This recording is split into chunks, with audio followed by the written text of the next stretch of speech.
I'm Alvina, a 34-year-old stay-at-home mom. My family of four includes my husband Morris, our two daughters who are in elementary school, and we also live together with my in-laws on the same property, making us a household of six. Before marriage, I worked a job with night shifts, but Morris suggested, "I'd rather you quit if it means we don't cross paths as much," so I chose to leave my job. Since then, I devoted my time to raising our children when they were young and worked part-time when things got a bit more manageable.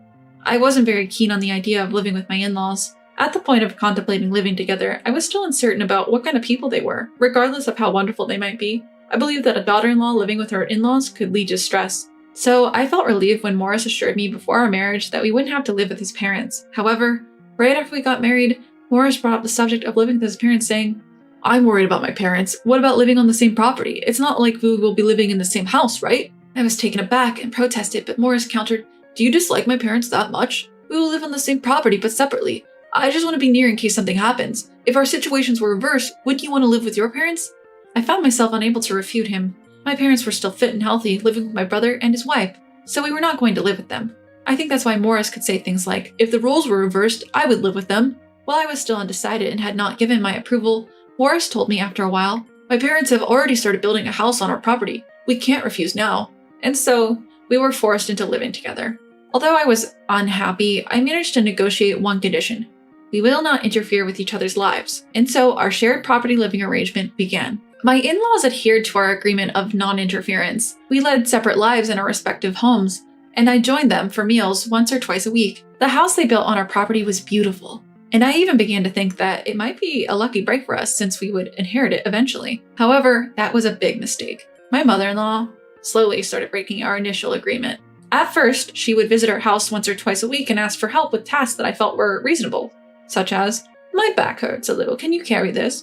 Or, "I'm not feeling well today, can you prepare dinner?" However, over time, she started making demands like, "Isn't breakfast ready yet?" And, "Why hasn't our part of the house been cleaned?" As if it was a given that I would be doing all the housework. As a result, I ended up cooking all 3 meals and cleaning both houses. Morris didn't say anything about this. Only my father-in-law would say, "Sorry for always asking you to do this." Sometimes he would kindly offer me some snacks and say, "I know it's not much, but please have this." Not only did my mother-in-law make me do the housework, but she also started interfering with how we educated our children. She started saying things like, "They should take these lessons," or, "It's strange that your 2 girls don't help with housework. What did you give birth to 2 girls for?" Yet every time mother-in-law lashed out at me, father-in-law would come to my defense. "You remember we had agreed to manage our respective homes, right?" Father-in-law would chide mother-in-law, who would say, "Oh right, I forgot. I guess I'm feeling weak and unwell, so I might have leaned on you a bit too much. I'm sorry." And she would apologize, at least on the surface. But a few hours later, when father-in-law wasn't looking, the harassment would start again. Even when I tried to tell Morris that this wasn't what we had agreed on, he would just say, "Even if you made an agreement at first, we're family, aren't we? We should be flexible when times get tough. It's your fault for not handling it well." I spent my days filled with frustration, and then, suddenly, mother-in-law collapsed at home. We quickly called an ambulance, but mother-in-law passed away from a sudden seizure. I couldn't tell father-in-law or Morris, but part of me was relieved that the harassment would finally end. Despite our agreement to not interfere in each other's lives, father-in-law had always been kind to me, and I felt differently towards him. I did my best to take care of him and his needs. Father-in-law often thanked me, saying, "I'm sorry for breaking our agreement not to interfere. I just can't handle housework on my own. Thank you so much." Our daughters were very fond of their gentle grandfather, and we spent many peaceful days together. But sadly, this peace didn't last long. Just a few months after mother-in-law passed away, father-in-law suddenly collapsed too. Father-in-law survived, but he was bedridden and needed constant care. During a discussion about father-in-law's care, he mentioned wanting to go to a nursing home to avoid being a burden, but Morris stepped in. "Don't say things like that, Dad. Family should care for each other. Nursing homes are for when family absolutely can't. Alvina said she's okay with taking care of you," he said, completely taking me by surprise. I did love father-in-law. I wanted to do whatever I could to help him. Even if he went to a nursing home, I was planning to visit him frequently, but caring for him full-time at home was a different matter entirely. It was clear that Morris wouldn't help. As a stay-at-home mom with young kids to look after, taking care of father-in-law would be a significant challenge. But I couldn't express my reluctance in front of father-in-law, who was different from mother-in-law. I had no choice but to agree to his care. As expected, the caregiving was quite difficult. I needed to assist him with meals, bathroom visits, and bathing. Father-in-law was a robust, elderly man, and as a member of the opposite sex, we both felt uncomfortable at times.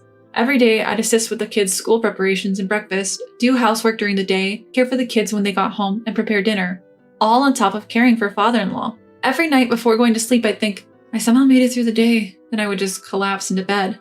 Morris, instead of helping with father-in-law's care, started spending even less time at home, citing work as an excuse. He claimed to have overnight work and only came home about 2 to 3 times a week. Furthermore, because I never knew when he'd come back home, I often struggled to prepare dinner in time. On days when my body ached from the sheer exhaustion, I prepare something simple. But even then, Morris would rage, "I'm working my tail off there, and this is the thanks I get?" When I asked him for a little help around the house or with caring for his father, he retorted, "You're a full-time homemaker, aren't you? Caring for my father is your job." I felt miserable every day.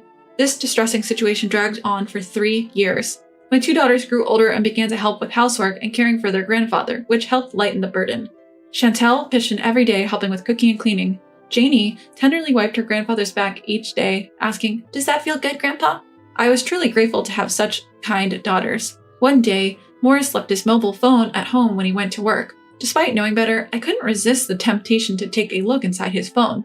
The password was his birthday, so I could unlock it instantly. What I found inside was a succession of shocking revelations. Unbelievably, Morris had been having an affair since around the time I started caring for his father, and they even had a child together. From their text messages, it was clear that Morris was also supporting his mistress financially. Although he'd given me money for living expenses and said, "I'll save the rest for our children's future," he hadn't saved a dime. The messages got worse. "My kid's already in elementary school, so he's not cute anymore," and "Caring for the old man is a pain, but thank God for my idle wife. It's a waste of money to put him in a care facility, but having my wife do it is free. Gotta make use of free labor, right? LOL. He was ridiculing me and our children. Under normal circumstances, I should have kept my cool and stayed silent until I had definitive evidence, but I was so furious, I couldn't remain calm.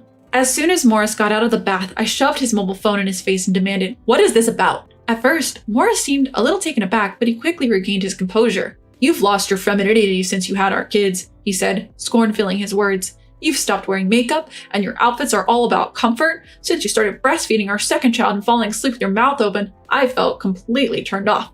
And when you began caring for my dad, you lost even more of your femininity. You're not even a middle-aged woman anymore, more like a middle-aged man." His cruel words tore at my heart. But he didn't stop there.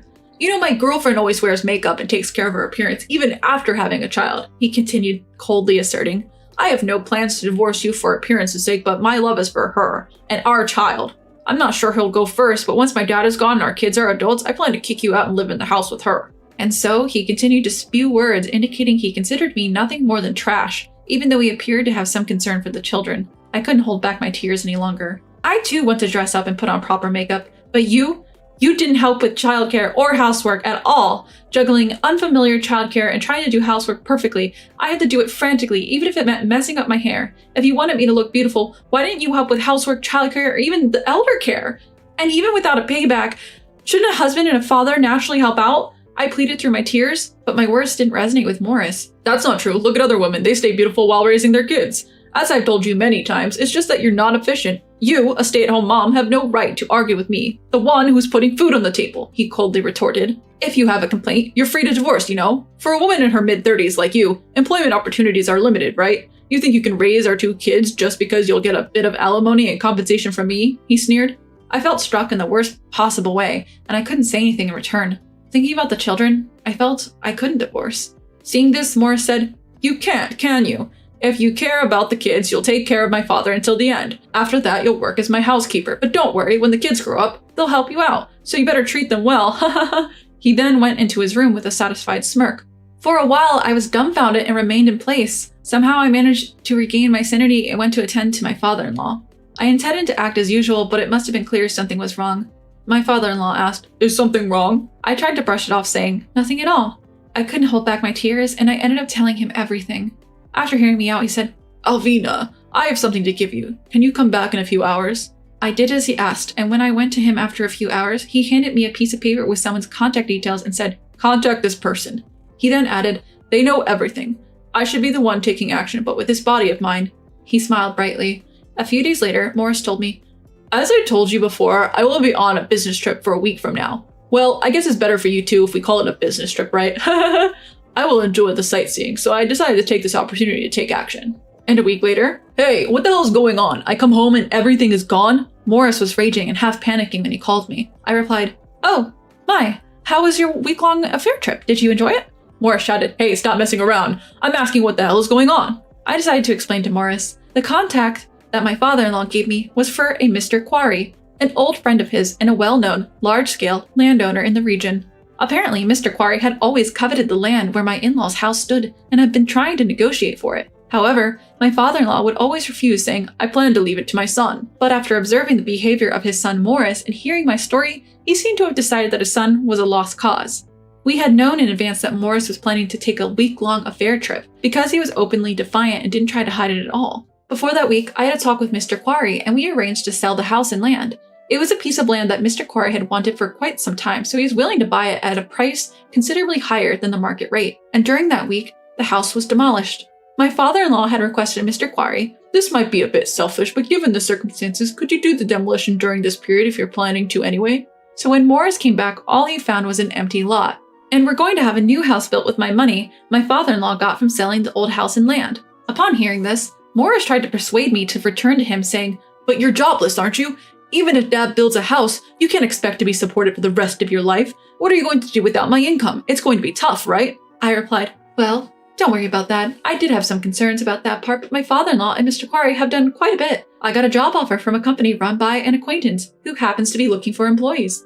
And then I asked him, "Morris, shouldn't you be worrying about yourself instead?" When Morris suspiciously asked, "What do you mean?" I told him, "The company where you are working now, you got it because the president is a friend of your father's. But now that he's deciding to cut ties with you, he's spoken to the president. Feel free to fire him if this work is poor and he's committing adultery." The president responded, "It was hard to say, but he's been acting like he can't be fired and causing trouble. Let's see what happens from tomorrow." All I heard from the other end of the line was a surprised, "What?" Then silence. He tried to excuse himself, saying, "Well, I mean, I might have said some things out of anger before, like I was going to leave you in the future, but come on, that can't be true. Don't take it seriously. We're family. We should stick together, right? Can't you mediate between me and Dad?" So I told him, my family now is my daughters and my father-in-law. Goodbye, and hung up the phone. There were numerous calls from Morris after that, but I ignored them all. Later on, my divorce from Morris was finalized. I claimed compensation from Morris and his mistress. As Morris hadn't tried to hide his affair at all, I had gathered plenty of evidence. All of this information I heard from various people, such as the president of Morris's company, who was a friend of my father-in-law. Although it seems like extramarital affair wouldn't have led to this firing, astonishingly, Morris was embezzling company funds to support his double life. Morris was not only fired from his job, but he's also being sued for damages. He lost his home and job and tried to move in with his mistress, only to be dumped when she realized he had no money. On top of all of this, he was ordered to pay child support. Now Morris is spending his days job hunting while working multiple part-time jobs to pay off his debts and child support. As for me, I plan to live with my daughters and my father-in-law in a fully leased house until I move into the house my father-in-law is building for us. When father-in-law offered to build the house, he said, "I'm moving into a care facility. I want you and your daughters to live happily here, Alvina." I countered, "What are you talking about, Dad? We're family. Besides, it would make the girls sad. Let's live together." Hearing this, my daughters also took father-in-law's hand and said, "We want to live with Grandpa." With tears in his eyes, father-in-law thanked us. While the girls do help out, caring for him while working is indeed tough, so we are currently enjoying our life together as a family of 4 with the help of home assistance and day services. We can't wait to move into our new home as a family of 4.